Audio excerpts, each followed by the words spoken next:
Rings of Power, now on the cusp of finishing, gives us a good opportunity to talk about the third and final wave of the Hobbit movie-based sets, Battle of the Five Armies. It's also the last wave of Middle-earth sets altogether. Last week I looked at the Desolation of Smaug sets, so if you missed that, then you can click right here. Subscribing for more content like this helps support the channel. Let's go forward with this episode of LEGO Refresh. The last-ditch effort at success in the Hobbit line, we have some battle sets, one of the most desired small builds ever made for a licensed theme, I'd feel, and finally the dragon as well. We also actually do get some dwarves in this wave, though only one hobbit in the Hobbit line of sets, and it's in the most expensive one at that. The launch to exit window for these sets all released on the 15th of October 2014, and they were all retired by the 31st of July 2015. That's 9 months on shelves. We start off with 79015, the Witch King Battle. It was $15 back in the day, but $30 for me here. This now goes for $105 brand new, or $87 used.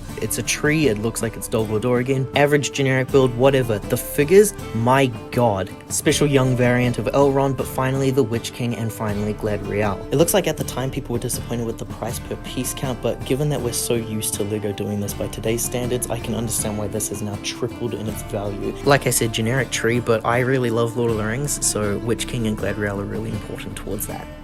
79016, the Attack on Lake Town. This was valued at $30 back in the day, but it was apparently $80 for me. Cheaper than the last Lake Town set though. It's now worth $161 new, or $107 used. Yeah, I like this as much as the last Lake Town. It's a lot smaller. It doesn't have little extras like the boat or a whole nother building to it. All 5 figures are apparently exclusive. How cool is that? A special variant of Tariel, a new variant of Bard the Bowman. You get 2 orcs. Like, they're pretty much the same, but one of them has a quiver, whatever. Bard's son Bane looks like he's made out of all sorts of special pieces. This set might take the edge off the other one just because of the crossbow part. It means that it's an actual referential part of the movie. It references the scene where Bard kills Smaug, so maybe I like this one a little bit more. I don't know. We then had 79017, the Battle of the Five Armies. This was $60, but apparently $140 for me? Jeez. Now though, it's worth $310 brand new, or $236 used.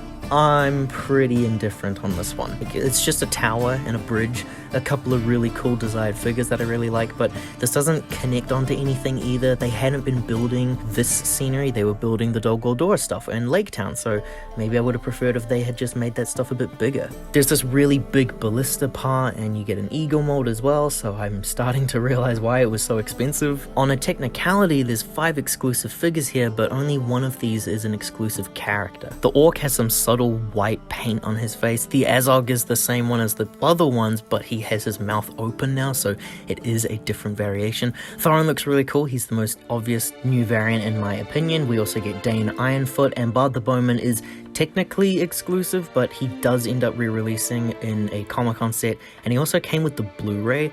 Do I even need to mention the Legolas figure? I feel it comes with Legolas. It comes with Legolas. What do you want? For me, it's just kind of one of those meh. You know, it looks nice, but it would have been one of the last ones I picked up. In fact, it was, because I don't own it. I just never bought it. I never bought it anyway. But finally, the last set, 79018. This was the Lonely Mountain. It was $130 and $250 over here.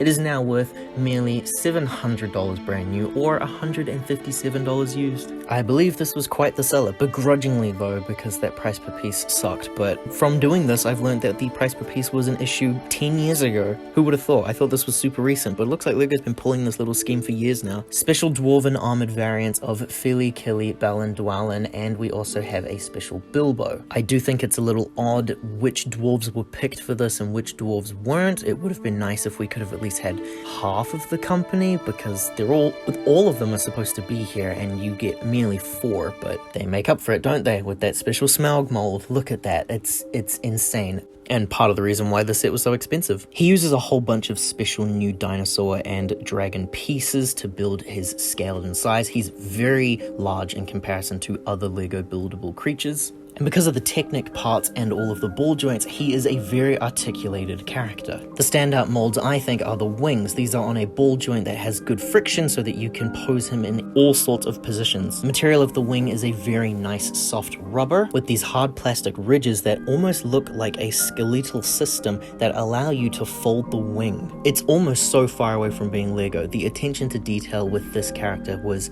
absolutely immaculate, and he's one of the standouts of the Middle-earth Lego line. Now, as for the set itself, I like it. It's a big mine. It's got really nice sand green colors. It looks very gemstone-y. That special stone that Thorin's been addicted to throughout the series is featured as well. It has some similar play features that the Orc Forge had with the Lord of the Rings line. You can collect a bunch of materials so that the dwarves can build little armors and weapons for themselves. I remember there's some hidden compartment areas as well. There's lots of pulley system based things. I like it. It might be expensive, but that's the privilege of having an aunt who will just buy it for you as a Christmas present, am I right?